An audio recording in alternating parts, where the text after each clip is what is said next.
Hello students, आज हम लेकर के चलते हैं कि बेस के लिए हम n फैक्टर किस तरह से निकालेंगे।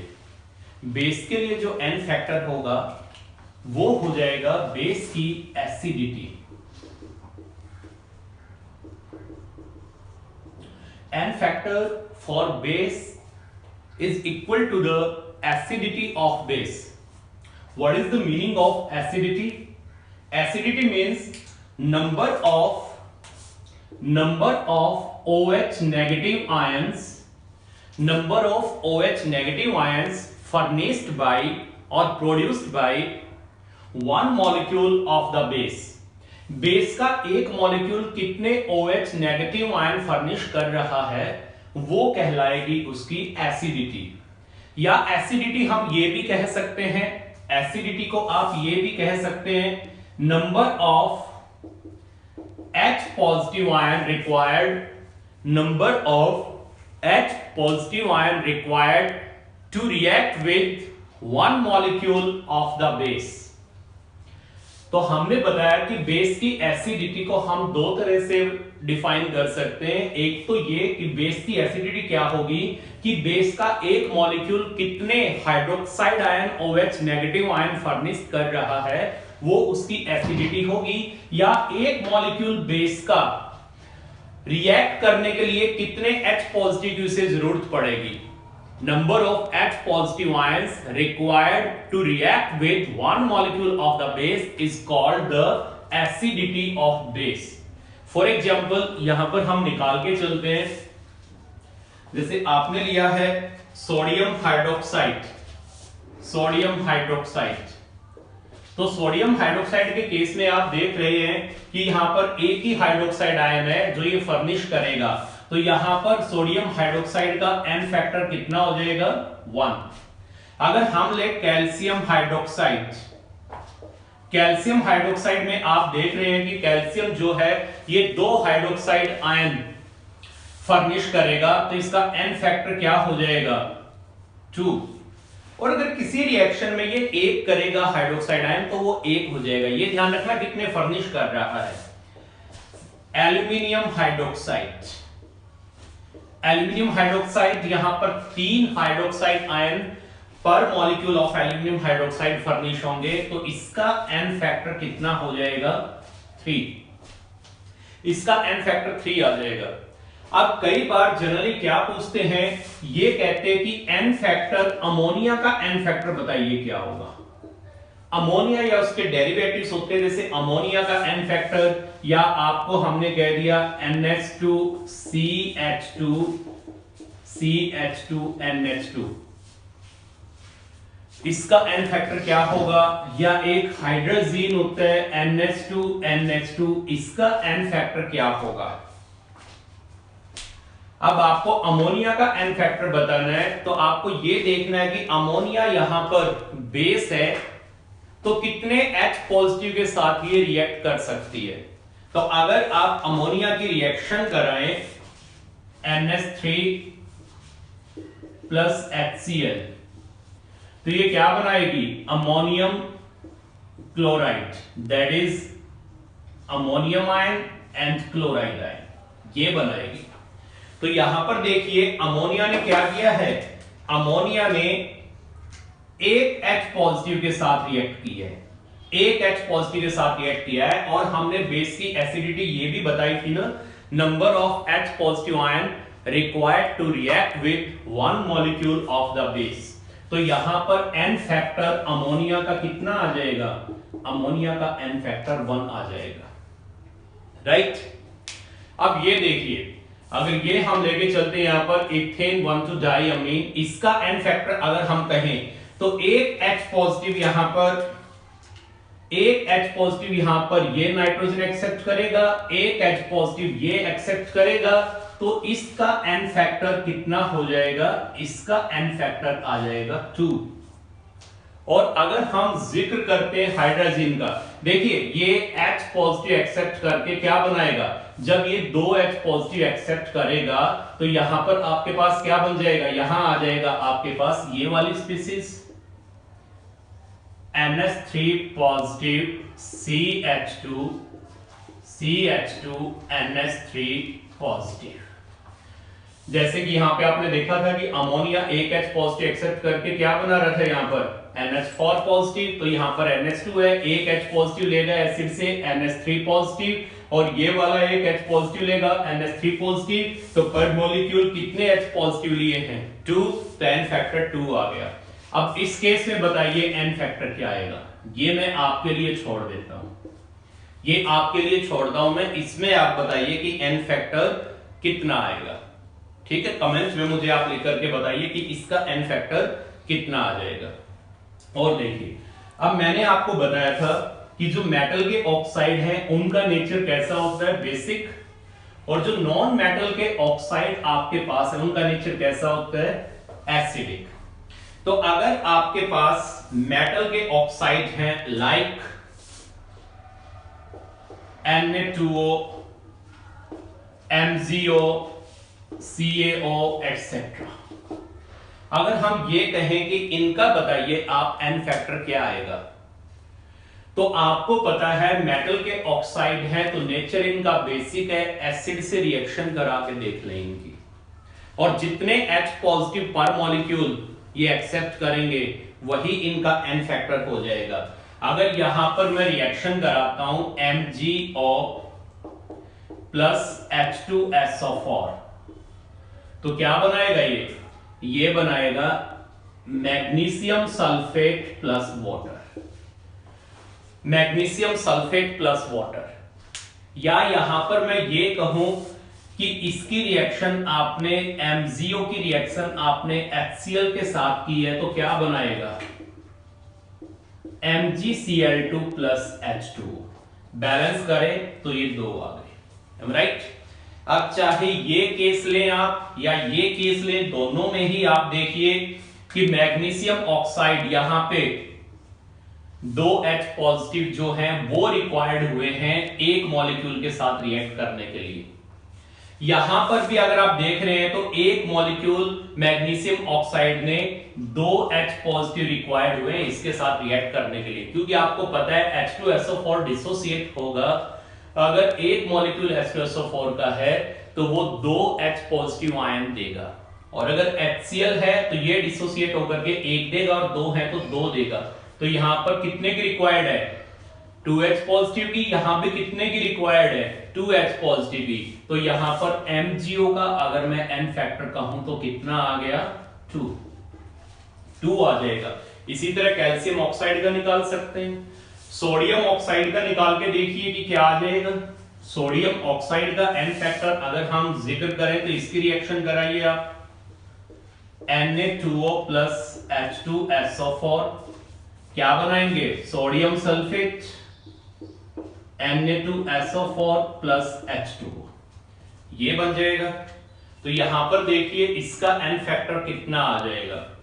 अब यहां आप देख रहे हैं कि पर मॉलिक्यूल ये कितने ले रहा है, यहां से कितने को एक्सेप्ट कर रहा है, यहां पे देखिए 2 H पॉजिटिव के साथ ये रिएक्ट कर रहा है, तो यहां इसका भी n फैक्टर कितना आ जाएगा आपके पास, इसका भी n फैक्टर 2 आ जाएगा, इसका भी n फैक्टर 2 आ जाएगा, राइट। अब इस तरह से आप ये भी निकाल सकते हैं, सपोज आपके पास है NaHCO3 सोडियम बाइकार्बोनेट, तो सोडियम बाइकार्बोनेट का नेचर कैसा होगा, सोडियम बाइकार्बोनेट सॉल्ट है स्ट्रॉन्ग बेस और वीक एसिड का, तो इसका नेचर भी बेसिक है। तो इसकी रिएक्शन भी किससे करा के देख ले हम, इसकी रिएक्शन भी एसिड से करा के देख लें। अगर आपके पास ये है NaHCO3 प्लस HCl, इसकी रिएक्शन कराएं तो क्या बन जाएगा आपके पास NaCl plus H2O plus CO2। तो यहां पे आप देख रहे हैं कि एक मॉलिक्यूल ने एक H पॉजिटिव आयन की जरूरत पड़ी है रिएक्ट करने के लिए एक मॉलिक्यूल के लिए, तो यहां पर इसका n फैक्टर कितना आ जाएगा 1। यहां पर सोडियम बाइकार्बोनेट और सोडियम हाइड्रोजन कार्बोनेट का n फैक्टर क्या आ जाएगा 1 आ जाएगा, राइट। ये देखिए, अब लेकर के चलते हैं हम n factor n factor in case of salt, salt के केस में लेके चलेंगे कि सॉल्ट के केस में एन फैक्टर क्या हो जाएगा। सॉल्ट के केस में एन फैक्टर क्या होगा, total charge on cationic part, n factor will be total charge on cationic part, total charge on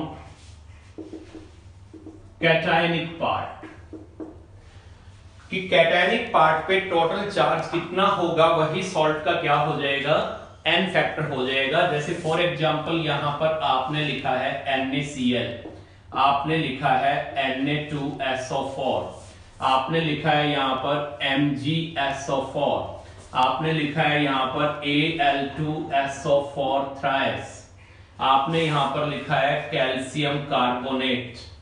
ये देखिए आपने यहां पर सॉल्ट लिखे हैं कैल्शियम क्लोराइड, एल्यूमिनियम क्लोराइड, ये आपने सॉल्ट लिखे हैं यहां पर। तो अब कैटायनिक पार्ट पे चार्ज देखिए, अब इस केस में अगर आप देखते हैं तो सोडियम पे क्या चार्ज है, +1, और Cl पे क्या है, -1। एज ए होल क्या होता है, न्यूट्रल। तो total charge on cationic part, और you can say total charge on anionic part, ये भी कह सकते हैं, सेम ही मिलेगा तभी तो न्यूट्रल होगा। तो यहां पर देखिए चार्ज कितना है, 1, इस पे प्लस और इस पे माइनस, तो आप कह सकते हैं यहां पे कि NaCl का n फैक्टर कितना है, 1। अब यहां पर देखिए Na2SO4 में देखिए अगर आप सोडियम पे निकालते तो एक सोडियम पे कितना है, +1, लेकिन यहां पर सोडियम 2 है, तो टोटल चार्ज हमने कहा है कैटायनिक पार्ट पे कितना आ गया, 2। या अकेले सल्फेट आयन पे आप निकालिए तो अकेले सल्फेट आयन पे कितना हो गया, 2 नेगेटिव। तो चाहे कैटायनिक पार्ट पे देखिए चाहे एनायनिक पार्ट पे देखिए, साइन को मत देखना कि प्लस है माइनस है, केवल आपको ये देखना है कि 2 है कैटायनिक पे, 2 पॉजिटिव है, या एनायनिक पे 2 नेगेटिव है, तो एन फैक्टर उतना ही हो जाएगा। तो यहां इसका एन फैक्टर कितना आ गया, 2। मैग्नीशियम सल्फेट में देखते हैं तो यहां पर देखिए Mg पे कितना है, +2, और सल्फेट पे -2, यही है चार्ज। अगर हम देख के चले तो यहां पर इस पे कितना है, 2 पॉजिटिव। मैग्नीशियम पे कितना चार्ज है, मैग्नीशियम पे है 2 पॉजिटिव, और इसकी ऑक्सीडेटिव स्टेट कितनी है, +2। और अगर सल्फेट पे हम कहें तो चार्ज क्या आ गया, 2 नेगेटिव। तो कैटायनिक पार्ट पे कितना चार्ज है, 2, तो इसका एन फैक्टर भी कितना आ गया, 2। ये ऑक्सीडेशन स्टेट क्या है ये आपको आगे बताएंगे हम, केवल यहाँ पे आप चार्ज में लेके चलेंगे। जैसे यहाँ पर कितना था, यहाँ पर था आपके पास चार्ज +1, और यहाँ पे था -1, और यहाँ पे अगर देखते हैं तो कितना है, इसके ऊपर एक पॉजिटिव और इसके ऊपर है 2 नेगेटिव। यहाँ पे इस पे कितना है, 2 पॉजिटिव चार्ज, और इस पे कितना है, 2 नेगेटिव चार्ज। अब अगर हम यहाँ देखते हैं एल्यूमिनियम सल्फेट पे, तो एक एल्यूमिनियम पे कितना चार्ज है, आपको पता है एल्यूमिनियम पे कितना है, यहाँ पर 3 पॉजिटिव, तो 2 पे कितना हो जाएगा, 6 पॉजिटिव। या यहाँ पर एक सल्फेट पे आप देख रहे हैं 2 नेगेटिव है, तो 3 पे कितना होगा, 6 नेगेटिव। तो यहाँ एन फैक्टर कितना आ गया, यहाँ एन फैक्टर आपके पास आ गया 6। Total charge on cationic part और total charge on anionic part. अब कैल्शियम कार्बोनेट में देखिए कैटायनिक पार्ट क्या है, यहाँ पर आपको पता है कैटायनिक पार्ट है Ca2 पॉजिटिव और एनायनिक पार्ट है CO3 2 नेगेटिव। तो total charge on cationic part 2 आ गया, तो इसका एन फैक्टर भी कितना आ गया, 2। अब यहां पे देखिए total charge on cationic part calcium है, कैल्शियम 2 पॉजिटिव है, और क्लोराइड -1 है, लेकिन यहां 2 क्लोराइड है तो ये 2 कर दें, तो कैटायन पे चार्ज कितना आ गया, 2 पॉजिटिव, और इस पे कितना आ गया, 2 negative. Total charge on cationic part, और यू में थे total charge on anionic part, क्योंकि दोनों इक्वल एंड अपोजिट होके न्यूट्रल कर देते हैं। तो यहां पर एन फैक्टर कितना आ गया, एन फैक्टर 2 आ गया कैल्शियम क्लोराइड का। अब एल्यूमिनियम क्लोराइड में देखते हैं यहां पर क्या है, एल्यूमिनियम पे कितना चार्ज आ गया आपके पास, 3 पॉजिटिव, और क्लोराइड पे 1 नेगेटिव, लेकिन 3 क्लोराइड है, तो 3 पॉजिटिव 3 नेगेटिव, तो आप कह सकते हैं एन फैक्टर यहां कितना आ गया, 3 आ गया। तो इस तरह से हम किसका निकाल सकते हैं, सॉल्ट का निकाल सकते हैं। अब देखिए एग्जांपल देते हैं आपको, इसका निकाल के बताइए क्या होगा। एक डबल सॉल्ट हम लेकर के चलते हैं, डबल सॉल्ट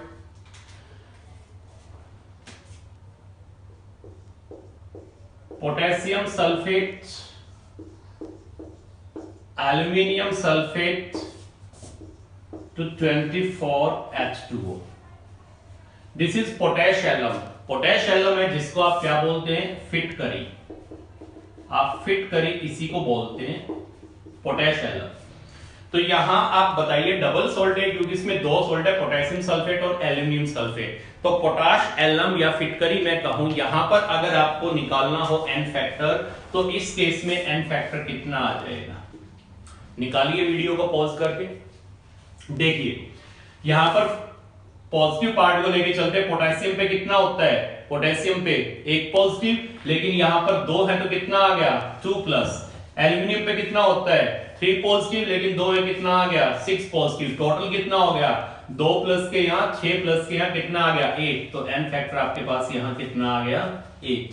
या सल्फेट को देखिए, एक सल्फेट ये है और 3 सल्फेट ये है, टोटल 4 सल्फेट आपके पास है। और आपको पता है एक सल्फेट पे कितना होता है 2 नेगेटिव, तो 4 पे कितना हो जाएगा 8 नेगेटिव। तो total charge on cationic part और you may take total charge on anionic part. तो यहां एन फैक्टर कितना आ गया 8 आ गया, राइट। तो डबल सॉल्ट का भी इस तरह से निकाल लेते हैं। अब देखिए एक और लेके चलते हैं हम, NH4 twice FeSO4 into 6H2। Ammonium ferrous sulphate, ammonium ferrous sulphate, और you can say Mohr salt, इसको मोहर सॉल्ट भी कह देते हैं, मोहर सॉल्ट भी कहते हैं। डबल सॉल्ट है ये भी, अमोनियम फेरस सल्फेट। इसमें एन फैक्टर बताइए कितना आएगा, एन फैक्टर कितना आएगा। यहां पर आपको पता है अमोनियम पे क्या होता है NH4 पॉजिटिव, दो हैं तो कितना हो गया 2 पॉजिटिव, और ये फेरस सल्फेट है तो फेरस, फेरस पे कितना है 2 पॉजिटिव, और ये 2 है आपके पास। तो टोटल कितना आ गया पॉजिटिव चार्ज 4। तो एन फैक्टर कितना हो गया 4। या ये देखिए एक सल्फेट यहां पर, एक सल्फेट यहां पर, टोटल सल्फेट कितने हैं 2, और एक सल्फेट पे कितना होता है आपके पास, एक सल्फेट पे है 2 नेगेटिव, तो 2 पे कितना आ गया 4। तो total charge on cationic part और total charge on anionic part, तो यहाँ एन फैक्टर क्या आ गया 4। ये यहाँ पर फेरस आयन है, फेरिक नहीं है। अगर ये फेरिक होता तो फेरिक के लिए हम क्या लेते हैं Fe3 पॉजिटिव, Fe3 पॉजिटिव। ठीक है, चलो एक एग्जांपल ही ले लें इसका। फेरिक सल्फेट में बताइए क्या आएगा n factor in case of ferric sulphate. तो फेरिक सल्फेट क्या हो जाएगा Fe2SO4 थ्राइस, ये फेरिक सल्फेट है। इसमें बताइए एन फैक्टर कितना आ जाएगा। अब हमने कहा है फेरिक, फेरस फेरिक दो तरह के आयन होंगे, तो फेरस जो होता है वो 2 प्लस होता है और फेरिक जो होता है वो 3 प्लस होता है। तो ऑब्वियसली आपको पता है यहां पर कि ये जो यहां लिखा है ये हमने Fe वाला चार्ज लिखा है, और यहां जो लिखा है सल्फेट वाला लिखा है, क्रिस क्रॉस हो गए जब ये फॉर्मूला बना है। तो यहां पर ये क्या है फेरिक, तो फेरिक पे कितना है एक Fe पे 3 पॉजिटिव, तो 2 पे कितना होगा 6। या मैं ये कह दूं एक सल्फेट पे 2 नेगेटिव, तो 3 पे कितना आएगा 6। तो यहां एन फैक्टर कितना आ गया 6। और अगर अकेला मैं कहूं कि आपके पास फेरस सल्फेट है, फेरस सल्फेट में बताइए, अब Fe2 पॉजिटिव SO4 2 नेगेटिव है, 2 से 2 कैंसिल, फार्मूला क्या बन गया FeSO4। तो FeSO4 में एन फैक्टर अगर आप निकालते हैं तो Fe पे चार्ज कितना है 2 पॉजिटिव और सल्फेट पे कितना है 2 नेगेटिव, तो क्या आ गया इसका एन फैक्टर 2। तो सॉल्ट का एन फैक्टर आपको कैसे निकालना है, total charge on cationic part और you may take total charge on anionic part. तो डबल सॉल्ट का भी निकालना बता दिया आपको, सॉल्ट का भी निकालना बता दिया कि किस तरह से हम निकालेंगे। अब हम लेके चलते हैं एलिमेंट का कैसे निकालेंगे। एलिमेंट का कैसे निकालेंगे ये ध्यान रखना, ये मैं उन एलिमेंट का बता रहा हूं जो ऑक्सीडाइजिंग और रेडिशिंग एजेंट का काम नहीं कर रहे, रिडॉक्स रिएक्शन में पार्टिसिपेट नहीं कर रहे हैं, उसको हम अलग से लेकर के चलेंगे। तो अगर एलिमेंट का आपको एन फैक्टर निकालना है तो एलिमेंट के केस में क्या आ जाएगा, इन case of atom you can से और एलिमेंट, इस केस में अगर हम निकालेंगे तो इज इक्वल टू किसके आ जाएगा n factor will be equal to valency. Valency के इक्वल आ जाएगा, जो भी वैलेंसी होगी उसके इक्वल आ जाएगा। जैसे आप लेके चलते हैं एल्यूमिनियम, तो एल्यूमिनियम की वैलेंसी कितनी है 3, तो एल्यूमिनियम का एन फैक्टर कितना आ गया 3। आप लेके चलते हैं मैग्नीशियम, मैग्नीशियम की वैलेंसी कितनी है 2, तो इसका एन फैक्टर आ गया 2। आप लेके चलते हैं सोडियम, तो सोडियम की वैलेंसी कितनी है 1, तो एन फैक्टर कितना आ गया 1। जो वैलेंसी होगी वही एन फैक्टर आ जाएगा। अब अगर हम पीरियोडिक टेबल पे नजर मारें, पीरियोडिक टेबल पे अगर हम नजर डालते हैं तो वहां पर अगर आप लेके चलते हैं ग्रुप फर्स्ट, तो ग्रुप फर्स्ट में जो आपके पास वैलेंसी होगी वो वैलेंसी क्या आएगी 1 ग्रुप 1 में। और ग्रुप 1 में क्या आ गया आपके पास lithium, sodium, potassium, rubidium, caesium, francium, ये आ गए। और अगर आप लेकर के चलते हैं ग्रुप सेकंड, अगर ग्रुप सेकंड को हम लेके चले तो वहां पे वैलेंसी क्या आएगी 2। ग्रुप सेकंड में क्या आ गए आपके पास beryllium, magnesium, calcium, strontium, barium, radium, ये आ गए। तो इनके लिए वैलेंसी क्या आएगी 2।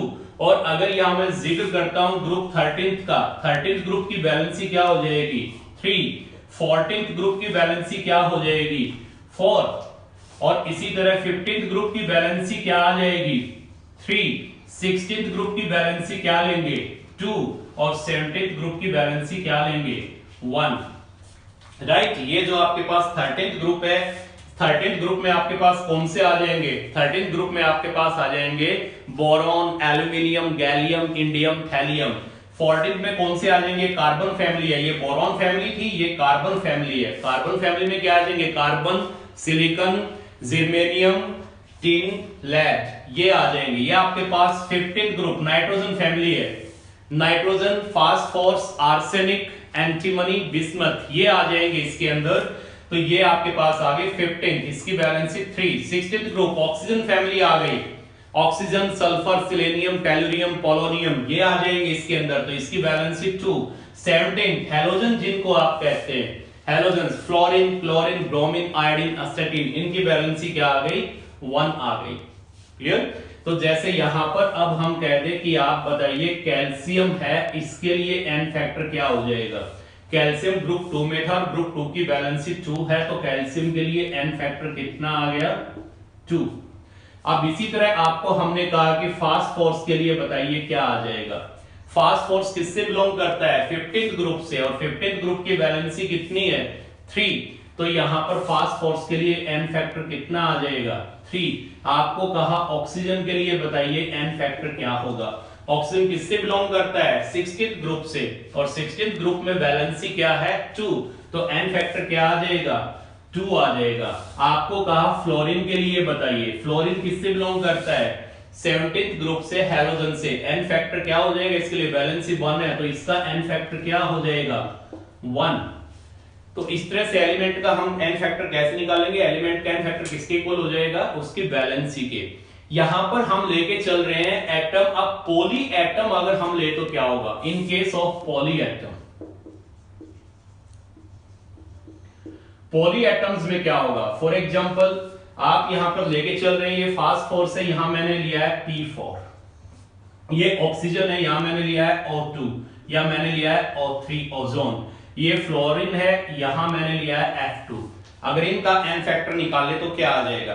अब देखिए इनके एन फैक्टर के लिए क्या करेंगे, यहां पर आपको पता है एक फास्फोरस है, तो इसके लिए एन फैक्टर कितना है 3, तो यहां पर 4 फास्फोरस है, तो इनके लिए एन फैक्टर कितना आ जाएगा, एक के लिए 3 है तो 4 के लिए क्या आ जाएगा एन फैक्टर 12। इसी तरह यहां पर एक ऑक्सीजन के लिए एन फैक्टर कितना है 2, तो यहां पर 2 ऑक्सीजन है, इनके लिए एन फैक्टर कितना आ जाएगा, यहां एन फैक्टर आ जाएगा 4। इसी तरह यहां पर एक ऑक्सीजन के लिए 2 है, तो 3 ऑक्सीजन के लिए कितना हो जाएगा एन फैक्टर, यहां ये हो जाएगा 6। इसी तरह यहां पर एक फ्लोरीन के लिए एन फैक्टर कितना है 1, तो यहां पर आपके पास 2 फ्लोरीन है, तो इनके लिए एन फैक्टर की वैल्यू कितनी हो जाएगी 2।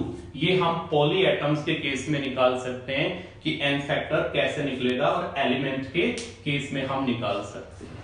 क्लियर। अब लेके चलते हैं हम इन केस ऑफ आयंस, आयंस के केस में हम कैसे निकालेंगे।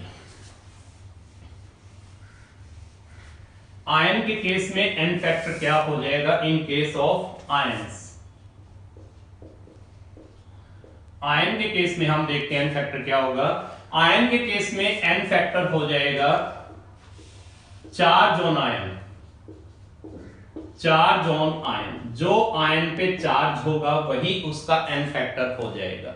जैसे फॉर एग्जांपल यहां पर आप लेकर के चल रहे हैं कैल्शियम 2 पॉजिटिव, आप लेकर के चल रहे हैं यहां पर लिथियम पॉजिटिव, आप लेके चल रहे हैं पोटेशियम पॉजिटिव, आप लेके चल रहे हैं मैग्नीशियम 2 पॉजिटिव, आप लेकर के चल रहे हैं यहां पर एल्यूमिनियम 3 पॉजिटिव, आप लेके चल रहे हैं O2 नेगेटिव, आप लेके चल रहे हैं NH4 positive, SO4 2 negative, NO3 uni negative, ये आप लेकर के चल रहे हैं। तो जो आयन पे चार्ज होगा वही उसका n फैक्टर हो जाएगा।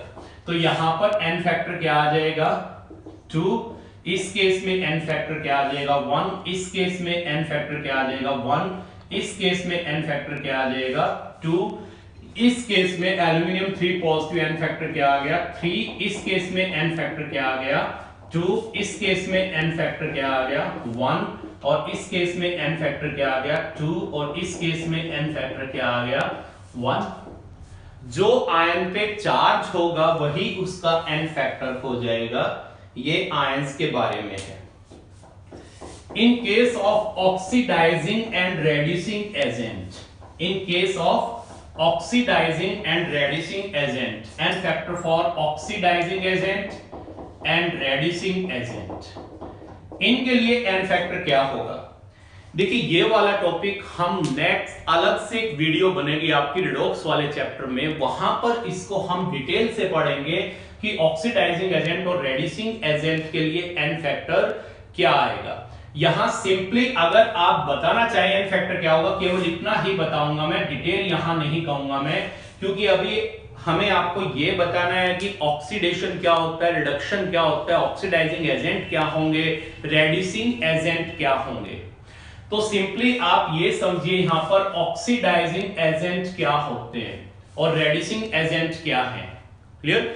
तो सिंपल सेंस में देखिए ऑक्सीडाइजिंग एजेंट वो होंगे जो इलेक्ट्रॉन गेन करे। अगर कोई स्पीसीज इलेक्ट्रॉन्स गेन करती है तो हम ये कहेंगे ये ऑक्सीडाइजिंग एजेंट है, और अगर कोई स्पीसीज इलेक्ट्रॉन्स लूज करती है तो हम कहेंगे ये रेड्यूसिंग एजेंट है।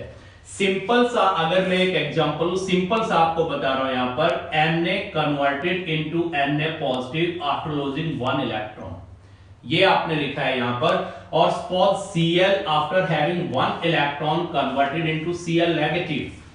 तो यहां पर जो स्पीसीज इलेक्ट्रॉन लूज करेगी, लूज किसने किया है, सोडियम ने इलेक्ट्रॉन दिया है, तो सोडियम इलेक्ट्रॉन लूज कर रही है, तो जो स्पीसीज इलेक्ट्रॉन लूज करेगी उसको हम कहेंगे रेड्यूसिंग एजेंट। और जो स्पीसीज इलेक्ट्रॉन गेन करेगी, Cl ने 1 इलेक्ट्रॉन गेन किया, क्लोरीन ने 1 इलेक्ट्रॉन गेन किया, और किसमें चला गया क्लोरीन एटम, क्लोराइड के अंदर, क्लोराइड आयन में चला गया। सोडियम ने 1 इलेक्ट्रॉन लूज किया, किसमें चला गया, सोडियम आयन में। तो जो इलेक्ट्रॉन लूज करेगा उसे हम कहेंगे रेड्यूसिंग एजेंट, और जो इलेक्ट्रॉन गेन करेगा उसे हम कहेंगे ऑक्सीडाइजिंग एजेंट। ऑक्सीडाइजिंग एजेंट, तो जो इलेक्ट्रॉन्स लूज कर रहा है उसे रेड्यूसिंग एजेंट, जो गेन कर रहा है उसे ऑक्सीडाइजिंग एजेंट। तो n फैक्टर क्या हो जाएगा, n फैक्टर हो जाएगा, अगर हम ऑक्सीडाइजिंग एजेंट के केस में गए तो total number of electrons gain by 1 molecule, और you can say 1 atom of the oxidising agent. Oxidising agent atom भी हो सकता है, ऑक्सीडाइजिंग एजेंट आपके पास मॉलिक्यूल भी हो सकता है। तो ऑक्सीडाइजिंग एजेंट जो है वो क्या होगा, ऑक्सीडाइजिंग एजेंट जो इलेक्ट्रॉन गेन करते हैं। तो n फैक्टर क्या आ जाएगा, number of electrons gain by 1 molecule और atom of the oxidising agent, वो उसका n फैक्टर हो जाएगा। और रेड्यूसिंग एजेंट का n फैक्टर क्या हो जाएगा, number of electrons lose by 1 molecule और atom of the reducing agent. कि रेड्यूसिंग एजेंट का एक मॉलिक्यूल जो है, या रेड्यूसिंग एजेंट एटम हो जाए तो हम एटम कह देंगे, वो जितने इलेक्ट्रॉन लूज करेगा वो उसका n फैक्टर होगा, और ऑक्सीडाइजिंग एजेंट का एक मॉलिक्यूल जितने इलेक्ट्रॉन गेन करेगा वो उसका क्या हो जाएगा, n फैक्टर हो जाएगा। तो ऑक्सीडाइजिंग एजेंट और रिड्यूसिंग एजेंट में एन फैक्टर क्या आ जाएगा? ऑक्सीडाइजिंग एजेंट के लिए total number of electrons gain by one molecule और रिड्यूसिंग एजेंट के लिए total number of electron loss by one molecule. और इसको हम डिटेल से करेंगे, आगे आएगा रिडॉक्स वाले चैप्टर में, वहां इसको कंप्लीट डिटेल से पढ़ेंगे, यहां हम इसको डिटेल से नहीं करवा रहे हैं।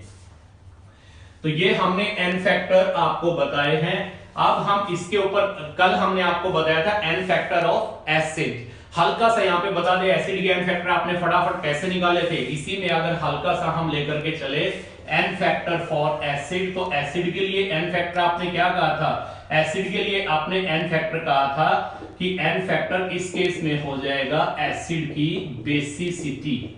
और बेसिसिटी क्या बताई थी हमने? बेसिसिटी हमने बताई थी number of H positive ion furnished bye one molecule of the acid, or you can say number of OH negative ion required to react with one molecule of the acid। यही हमने लिया था।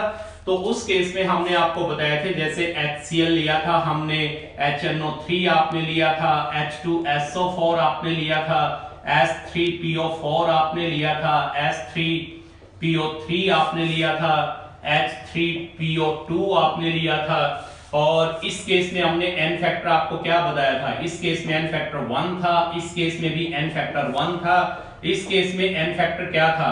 इस case में N factor 1 भी हो सकता है, 2 भी। मैक्सिमम कितना था? 2। कि यहां पर H2SO4 एक H पॉजिटिव दे रहा है किसी रिएक्शन में तो एन फैक्टर 1 है, और अगर दोनों H पॉजिटिव दे रहा है तो एन फैक्टर 2 हो जाएगा। इसी तरह हमने आपको इस केस में बताया था कि जो आपके पास S3PO4 है, तो S3PO4 में भी एन फैक्टर क्या हो जाएगा? S3PO4 में भी हमने यही कहा था कि एन फैक्टर इसका 1 भी हो सकता है, 2 भी हो सकता है, और मैक्सिमम 3 हो सकता है। वो डिपेंड करता है कि कितने H पॉजिटिव दे रहा है रिएक्शन के अंदर। और अगर आपको ये कह दे H2SO4 का एन फैक्टर बताइए, तो ऑब्वियसली हम 2 कहेंगे अकेले का, और अगर S3PO4 का कह दे तो ऑब्वियसली हम 3 कहेंगे।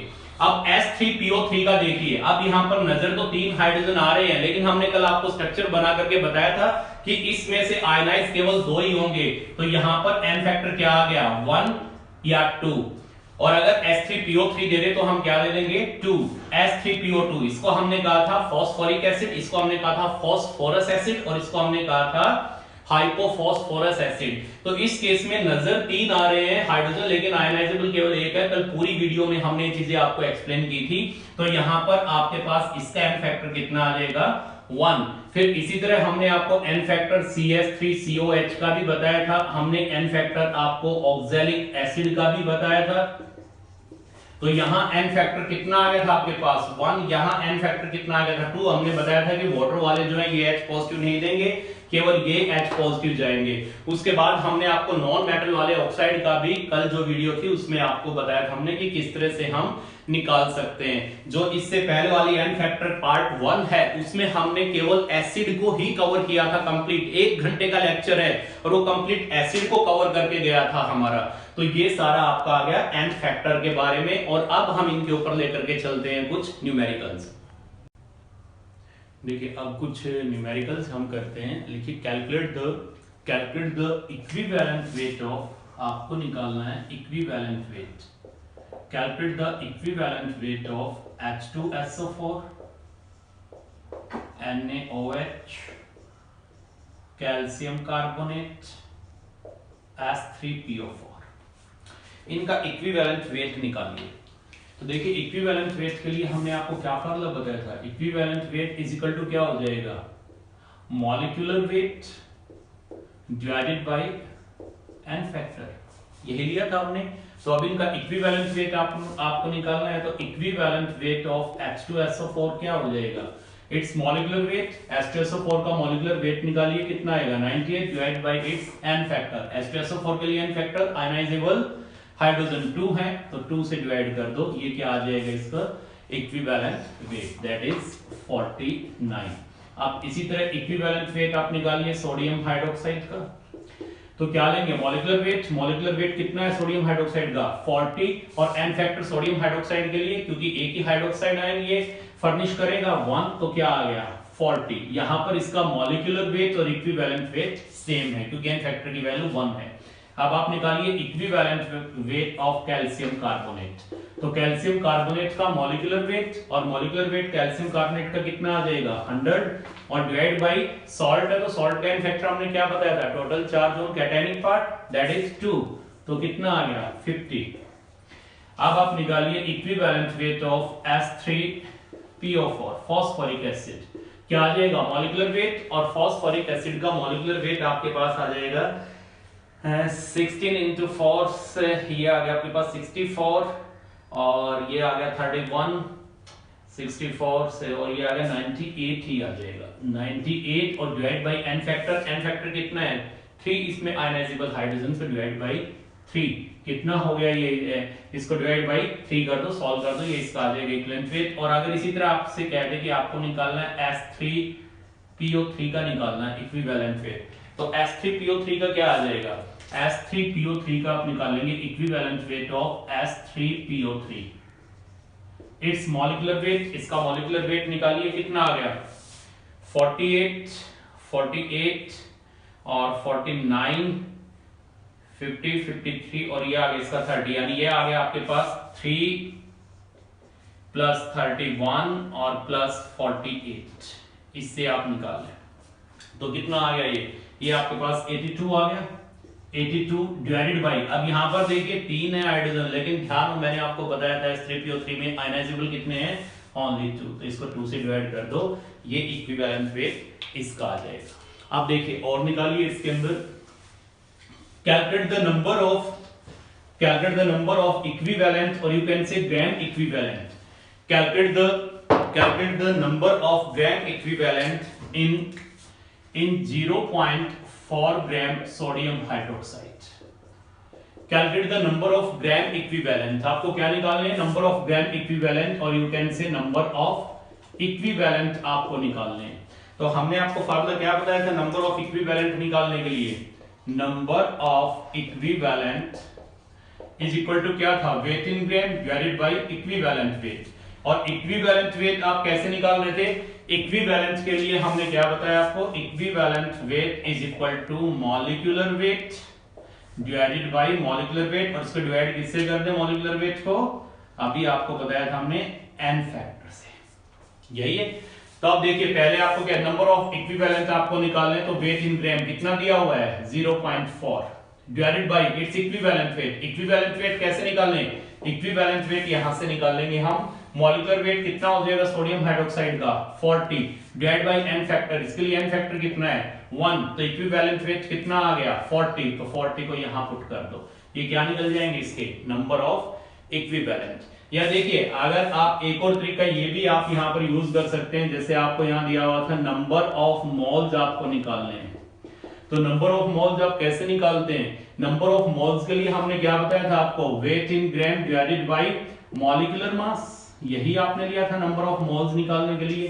तो यहां पर नंबर ऑफ मोल्स निकालिए वेट इन ग्राम कितना है इसका 0.4 और डिवाइड बाय मॉलिक्यूलर मास कितना है 40 और एक रिलेशन हमने आपको दिया था कौन सा रिलेशन दिया था हमने आपको बताया था कि number of equivalent is equal to number of moles into n factor. तो नंबर ऑफ इक्विवेलेंट निकालने हैं नंबर ऑफ मोल्स आपने निकाल लिए कितने आ गए 0.4 डिवाइड बाय 40 और n फैक्टर सोडियम हाइड्रोक्साइड के लिए कितना होगा 1 तो यहां से निकाल सकते हो नंबर ऑफ इक्विवेलेंट जितने यहां पर आए हैं उतने ही यहां पर आ गए तो ये फार्मूले हम इनमें यूज करेंगे। अब देखिए calculate the number of equivalent in 0.98 gram H2SO4 इसमें निकालिए। तो पहले यहां से निकालते हैं नंबर ऑफ इक्विवेलेंट किसके इक्वल है वेट इन ग्राम कितना दिया हुआ है 0.98 डिवाइड बाय इक्विवेलेंट वेट इसका इक्विवेलेंट वेट कैसे निकालने हैं मॉलिक्यूलर वेट कितना आ गया इसका 98 divided by n factor H2SO4 के लिए n फैक्टर कितना है 2 यहां 2 पुट कर दो कितना आ गया 49 ये इक्विवेलेंट वेट निकल गया इक्विवेलेंट वेट को यहां पुट कर दो 49 ये क्या निकल जाएंगे इसके नंबर ऑफ इक्विवेलेंट। या आप यहां से भी निकाल सकते हैं यहां से कैसे निकाल दें पहले क्या निकाल लें नंबर ऑफ मोल्स कितने आ गए वेट इन ग्राम कितना दिया हुआ है 0.98, मॉलिक्यूलर मास कितना है 98। ये क्या आ गए इसके number of moles, in number of moles को यहां पुट कर दो 0.98 divided by 98 into n factor. n factor कितना है H2SO4 के लिए 2, तो यहां पर आप 2 पुट कर दे इज इक्वल टू कितना आ गया 0.98 डिवाइडेड बाय 49, यही आ गया जो आपने यहां निकाला था, इससे भी आप निकाल सकते हैं। ऑलराइट, तो इस तरह से आप नंबर ऑफ इक्विवेलेंट निकाल सकते हैं। और निकालिए कैलकुलेट द नंबर ऑफ